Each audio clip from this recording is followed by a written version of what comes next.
Hola, soy la Basmati con vosotros de nuevo. Hoy voy a hablaros de un peso pesado. Voy a poner el micrófono que me oiga bien. Es Gordon Matta Clark. Tenía muchísimas ganas de hablaros de él. Me pasa como Ana Mendieta. Son seres excepcionales, no solamente en su época, que pasan un poco más desapercibidos, sino que son gente que con el tiempo crece. Bueno, os voy a leer una frase que dice él es gemelo de otros chicos, ahora os lo contaré. La auténtica, tengo que mirar así, naturaleza de mi trabajo con edificios están en desacuerdo con la actitud funcionalista, en la medida de que esa profesionalidad cínica ha omitido cuestionar o reexaminar la calidad de vida que se ofrece. Mira, no podía imaginar la dimensión de este artista que muere con 35 años de un cáncer de páncreas. Sigo todavía con el flemón. Si veis ahí pintura, es para que mi gato no la... Bueno, sigo con Gordon Matta Clark.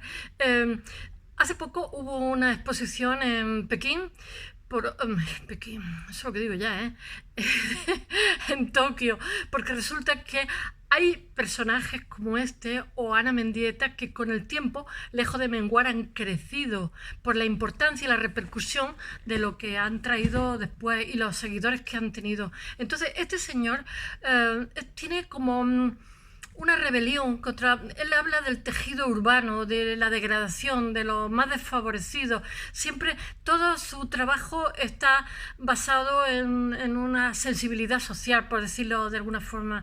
Él nace y muere en Nueva York, ya digo, creo que en el 78, de un cáncer de páncreas con 35 años.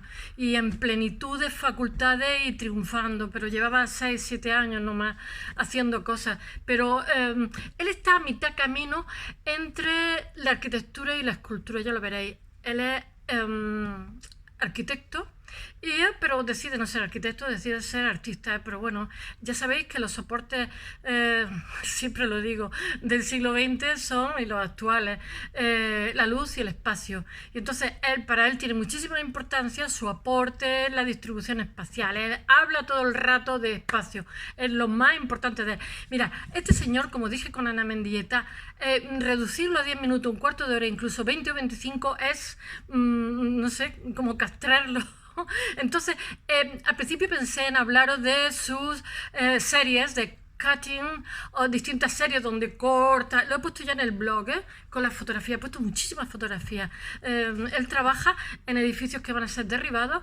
Él está en la zona del Bronx, que es una zona muy deprimida. Él también hace un restaurante para poder tener, y contrata restaurantes que se llama Food, que compra comida fresca a diario, y lo llevan artistas, gestionado por artistas que necesitan ese dinero para su supervivencia. Él también lo necesita para su supervivencia, de hecho lo dice, y de hecho se cierra cuando muere porque le va estupendamente. Se hacen performances dentro del restaurante, bueno, pero aparte de todo, un restaurante barato para artistas, hecho con comida del día, comida sencilla y muy barata, y todo muy limpio, muy bien. Vamos a ver, vamos a empezar por el principio porque si no...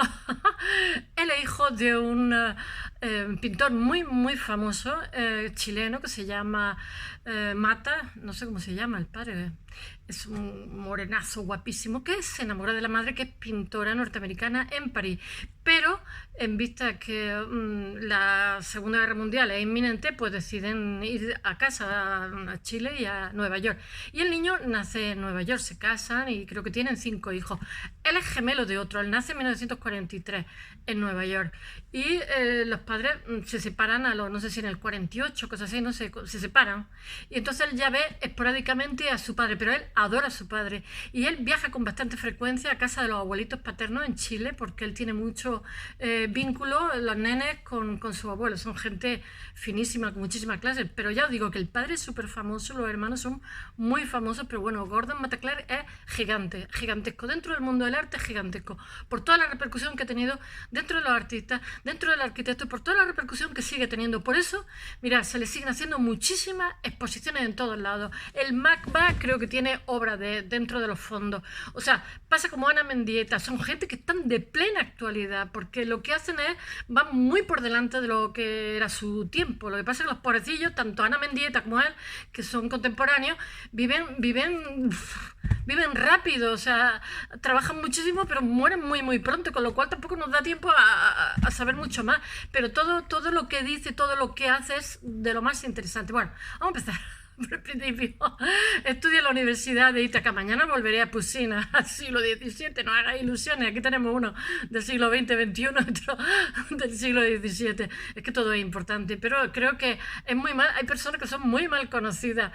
Bueno, creo que Gordon Mataclar, no sé, las grandes ciudades han hecho, bueno, el Reina Sofía, ya os digo, el MACBA creo que ha hecho 3 o 4 exposiciones de él, pero en Valencia también el IBAM, no sé, creo que toda España ha hecho montones de exposiciones porque es imprescindible para los escultores, los arquitectos. Bueno, los arquitectos en su tiempo, como tienen mucha idea de cuerpo, hay profesores que tienen, de hecho en España es el colegio de arquitectos el más poderoso por encima del colegio de farmacéuticos, que ya es muy poderoso, que estos los colegios como muy medieval, ¿no? Pues tienen bastante idea de grupo. Sabéis que hay profesores que tienen idea de grupo, los médicos, los policías, vete a saber por qué. Yo las profesiones que tengo no tengo idea de grupo, vamos, quiero decir que me solidarizo con lo que sea, pero no estoy en ningún colegio, ni Dios lo quiera, he estado nunca, pero ellos sí. Entonces, a Gordon Mataclar, que tiene ya mucho prestigio cuando es jovencito, jamás lo llaman de ninguna bienal de arquitectura, ni lo invitan, porque en una ocasión lo invitan, y entonces coge, saca las ventanas y pone una fotografía de ventana. Hace unas cosas tremendas, pero es que él reivindica los espacios públicos para la ciudadanía. Él, sobre todo, él se dice a sí mismo ¿cómo es? Anarcoarquitecto, algo así. Ahora lo cuento, que si no. Bueno, estudia arquitectura en la Universidad de Ítaca. Ya os he dicho que es hijo de un chileno, un pintor famoso, famosísimo, y que sus hermanos son gente con muchísimo prestigio. Él es gemelo de otro, su gemelo es Batán, le llama, y bueno, estudia en Ítaca, se licencia pronto, ha estudiado previamente en París.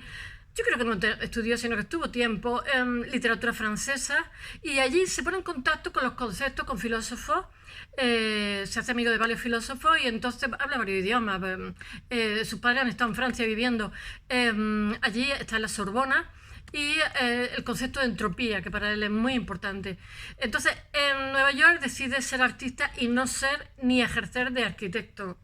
Y su obra va entre 1970 y 1978, que desarrolla una obra no objetual, con lo cual él, cuando hace una acción, que por ejemplo corta un techo, corta una fachada entera de varios pisos, porque él da otra visión de las cosas, de la arquitectura, de la realidad, de lo que podía haber sido el espacio. Es que su obra tiene un calado de mucho arquitectónico, escultórico, reivindicativo. He de decir una cosa, que cuando él empieza a trabajar, a principios de los 70, él es heredero del minimal y del conceptual y del pop. Entonces, él recoge también una serie de ventajas, porque él también es conceptual, he de deciros, pero un tipo de conceptual ya totalmente diferente, como más evolucionado. Pasa como Ana Mendieta, tiene una pasión, es colérico, inteligente, es intuitivo, pero este señor, aparte es muy intelectual, hace una obra, yo os digo, no objetual. Él hace muchísimas acciones, muchísimas performances, y entonces él se fotografía, se filma, porque todo lo que hace en las casas, esas casas después las tiran, ya no existe ninguna de las piezas que hace.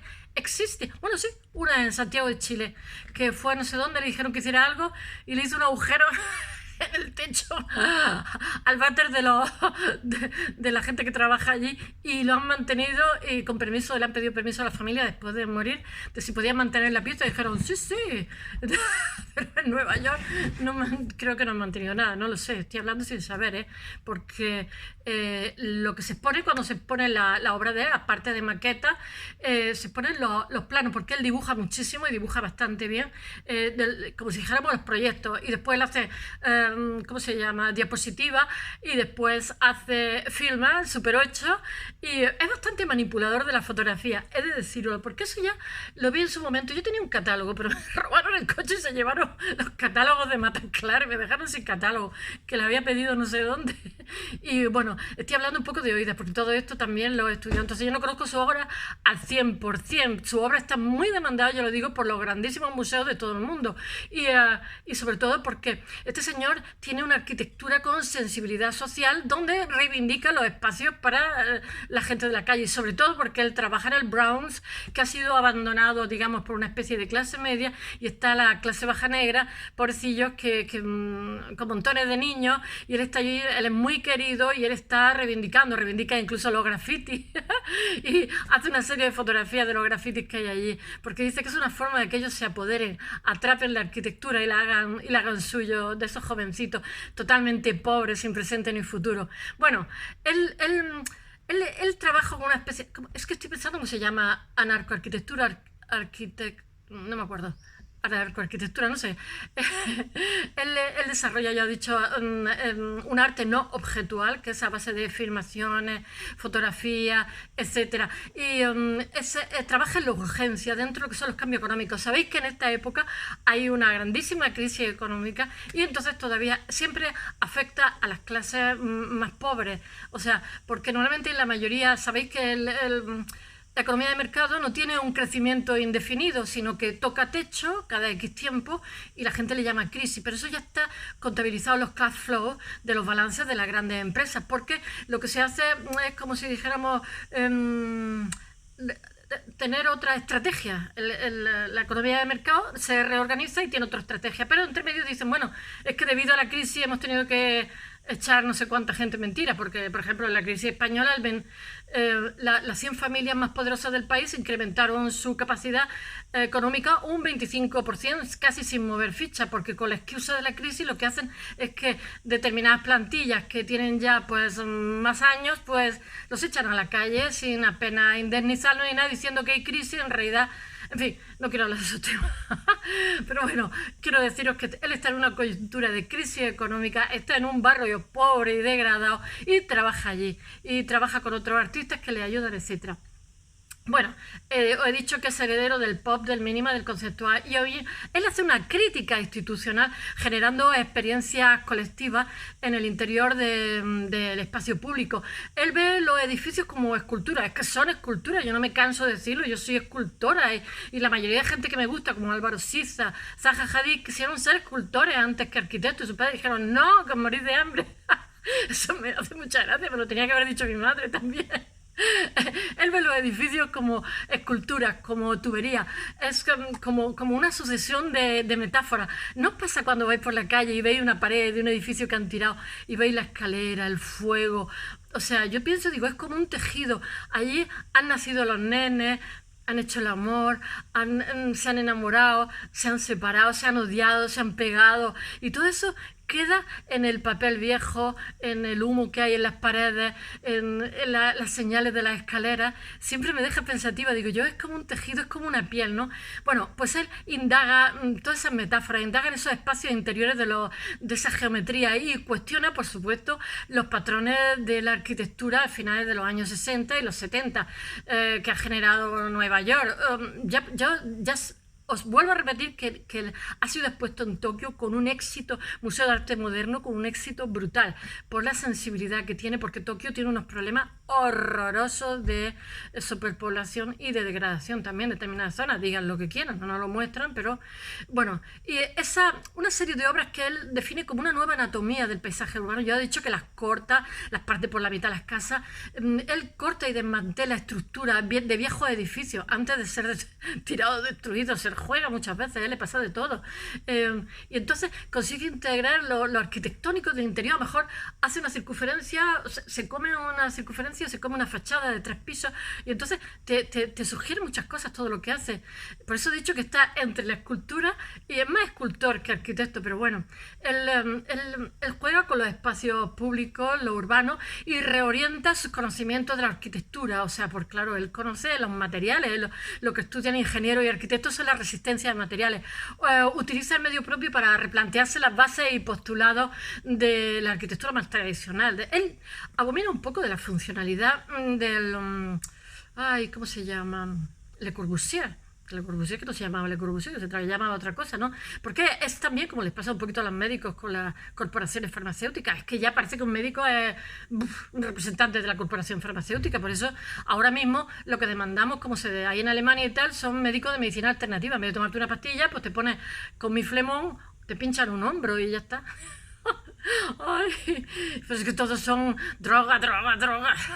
Pero diga, que fórmese un poco en otras cosas, no sé. Bueno, no me hagáis caso. Bueno, la mayor parte de las intervenciones que hace, ya he dicho que hace acciones, intervenciones, performance, y que todo su trabajo son los proyectos que hace, las diapositivas que tiene y las películas que firma. Son realizadas en el Bronx, que es un barrio marginal, como he dicho, que sufre un fuerte declive económico por el éxodo masivo de la clase media que se ha ido a otros suburbios. Bueno, él influye muchísimo en arquitectos que van a venir después y en el deconstructivismo. Frank Gehry, en Peter Eisenman y en Daniel Libeskind. Bueno, de Eisenman no he hablado, pero hablaré, y de Frank Gehry también.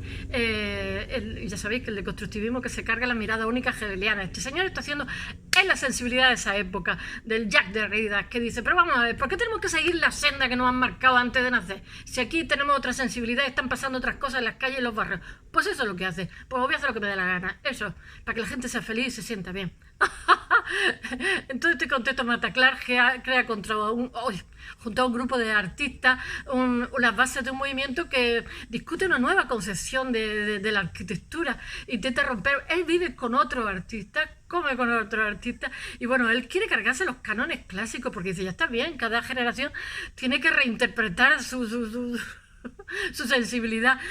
Bueno, y este replanteamiento marca las bases para nuevas corrientes dentro de la arquitectura. Por eso os digo que tiene muchísima importancia porque ha crecido con el tiempo. Os voy a decir unos nombres que nos van a sonar. Os voy a hablar de ellos más adelante. Unos son, artistas y otros arquitectos. Mira, Laurie Anderson, Tina Junod, Susan Harry, Jenny Heistein, Berta Kirschenbaum, Richard Ladry o Richard Jonas. Todos son muy, muy importantes. Ya hablaré de ellos alguna vez. Hace referencia el anarcoarquitectura. Él no es el primero en usar este término. Ese término lo usa, ¡ay, qué calor! Primero, un británico que se llama Robin Evans. Es que digo Robin Evans. Pero bueno, lo usa igual que él, en el mismo tiempo, que se opone al libro clásico de Le Corbusier hacia una arquitectura. O sea, por favor, que ha llovido. En ambos casos, tanto Mataclar como Robin Evans critican las formas como estilo, aniquilan el idealismo, porque en la época de este señor, que es a principios del siglo, lo que se impone con la modernidad es una funcionalidad y bueno, desde entonces ha evolucionado la arquitectura y es simplemente la anarcoarquitectura lo que están reivindicando, que me hace mucha gracia la anarcoarquitectura, que no haya tanto módulo de repetición, yo qué sé, para embarcarse así en otras concepciones más trascendentales de la arquitectura, yo qué sé, que están buscando otras vías simplemente y las encuentran, porque repercuten en los arquitectos que vienen detrás. Se trata de dar una nueva dimensión a la arquitectura, de poder interactuar con el espacio público y con la ciudadanía, por eso han crecido, por eso triunfan en Tokio y en Barcelona, porque el MACBA tiene muchísimas cosas de Mataclar y en todo el mundo, y en Francia y en Inglaterra. Es uno de los primeros que fomentan y potencian el graffiti. Bueno, tampoco el graffiti al final, el graffiti está hace más de 40 años en el MoMA, todo hay que decirlo, pero estamos a finales de los 60, que todavía el graffiti, pero él reivindica el graffiti porque los jovencillos del barrio deprimido pues se sienten como pletóricos, pero bueno, es que después nos pusieron la ciudad al revés, de sucia, y entonces es como que los desfavorecidos se sienten muy felices. Bueno, voy a leer una frase de él que dice, tengo que hacer así para ver las chuletas, canalizar la energía, el interés de los jóvenes por el arte es uno de mis objetivos, qué bonito. Tiene un gran compromiso social con su obra y los nuevos planteamientos no son revolucionarios por querer cambiar la arquitectura sin más, no es cuestión de mera originalidad, sino se trata de una apertura para una apertura que sea un nuevo reto para el público y para el espacio público y para la ciudadanía, porque él está en un barrio deprimido, lo estoy diciendo. Hay un nuevo enfoque social en su forma, en su obra y en todo momento que lleva a replantearse el contexto y lo socioeconómico que lo rodea, porque es que él está en una crisis económica, en un tardo capitalismo. Ay, es que lo de capitalismo, yo siempre digo economía de mercado, me suena Karmas, siendo consciente de todo momento de la degradación que hay en el Bronx. Él está siempre rodeado de nenes y si él se convierte en uno de los promotores, le ayudan todos esos nenes a hacer cosas, en uno de los promotores más importantes de la época en habilitar y crear condiciones para que los jóvenes desfavorecidos tomen posesión de su entorno. Qué maravilloso, por eso ha crecido con el tiempo. Os leo una frase y hasta mañana. Tengo interés en una expedición al subsuelo, una búsqueda de los espacios olvidados y enterrados bajo la ciudad. Esta actividad debería sacar el arte de las galerías e introducirlo en las cloacas. That's all. Hasta mañana.